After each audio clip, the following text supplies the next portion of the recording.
ક્યારેક એવું પણ બને કે હેલ્ધી રેસીપી પણ ખાવી હોય ને ફટાફટ બની જાય એવી હોય.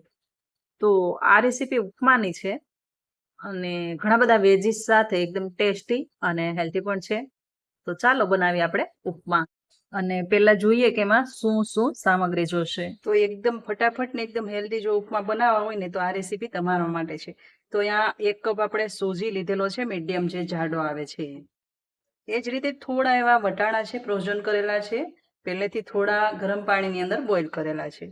અને ગાર્નિશ માટે ધાણા છે. એ જ રીતે થોડું એવું ગાજર ચોપ કરેલું છે અને 5 કે 6 નંગ સ્પાઇસી મરચી એને પણ આ રીતે બારીક કટ કરેલી છે. અને કેપ્સિકમ પણ અડધું લીધેલું છે અને લીંબુનો રસ. કપ સૂજી સાથે 2 કપ આપણે પાણી લઈશું. તો બસ મેન આટલા ઇન્ગ્રેડિયન્ટ સાથે આપણા ઉપમા બનીને તૈયાર થશે. તો પહેલા તો આપણે ફ્લેમ કરી લેશું ઓન ને મૂકી દઈશું કડાઈ. કડાઈની અંદર આપણે રવાને શેકવાનો છે, મતલબ સૂજી.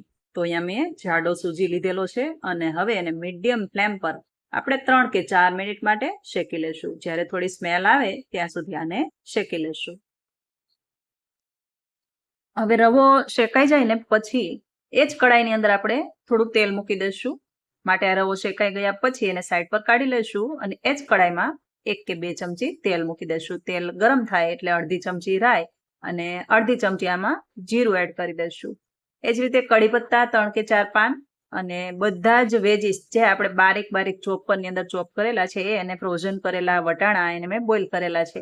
બધા વેજીસ આની અંદર આપણે એડ કરી દઈશું અને આને 3 કે 4 મિનિટ એકદમ મીડિયમથી ધીમી ફ્લેમ પર આ જ રીતે સાતળી લેશું. આ જે વેજીસ છે એને એકદમ કૂક કરવાના નથી, માત્ર થોડા એવા નરમ કરવાના છે. એટલા માટે આ રીતે ધીમી ફ્લેમ પર 3 મિનિટ આપણે સાતળી લઈશું. ત્યાર પછી આની અંદર આપણે રવો એડ કરી દઈશું. અહીંયા મેં રવો એડ કર્યો છે. આ ટાઈમે તમે ગરમ પાણી પણ નાખી શકો. જો પહેલા રવો એડ કરવો હોય તો પણ કરી શકો અને ગરમ પાણી પણ નાખી શકો. તો અહીંયા 1 કપ સૂજી સામે આપણે 2 કપ પાણી લીધેલું છે. એ પણ પહેલેથી જ ગરમ કરીને રાખ્યું છે. તો આમાં ગરમ પાણીનો જ ઉપયોગ કરવાનો છે. હવે આ રવાને આ વેજીસ સાથે હું બરાબર મિક્સ કરી રહી છું. બરાબર મિક્સ થઈ જાય ત્યાર પછી આપણે મીઠું એડ કરી દઈશું. સ્વાદ પ્રમાણે મીઠું એડ કરી અને પછી આપણે જેમ જોઈએ એમ પાણી એડ કરી દઈશું. તો 1 કપ સૂજી સામે તમે 2 કપ પાણી લેશો તો એકદમ પરફેક્ટ ઉપમા બનીને તૈયાર થશે. તો આ રીતે હવે પાણી એડ કરી દઈશું. પછી આને આમ જ સતત આપણે ચલાવતા રહીશું. અને હા, અહીંયા મેં મીઠું અને માત્ર લીંબુનો રસ એડ કર્યો છે. સ્પાઇસીસ માટે સ્પાઇસી મરચી એડ કરી છે.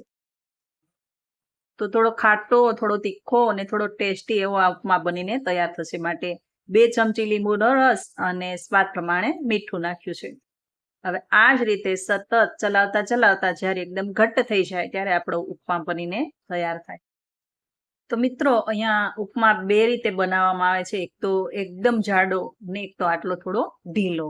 તો તમને જે રીતે પસંદ હોય એ રીતે તમે બનાવી શકો. અને હા, મારી ચેનલ પર આવ્યા હોય, મારો વિડીયો વોચ કરતા હોય તો પહેલાં તો ચેનલને સબસ્ક્રાઇબ કરી લેજો. નોટિફિકેશન ઓલ દબાવજો જેથી મારી અવનવી રેસીપી મળી શકે. ફરી પાછા મળીશું અવનવી રેસીપી સાથે. ત્યાં સુધી આવજો. Thank you for watching.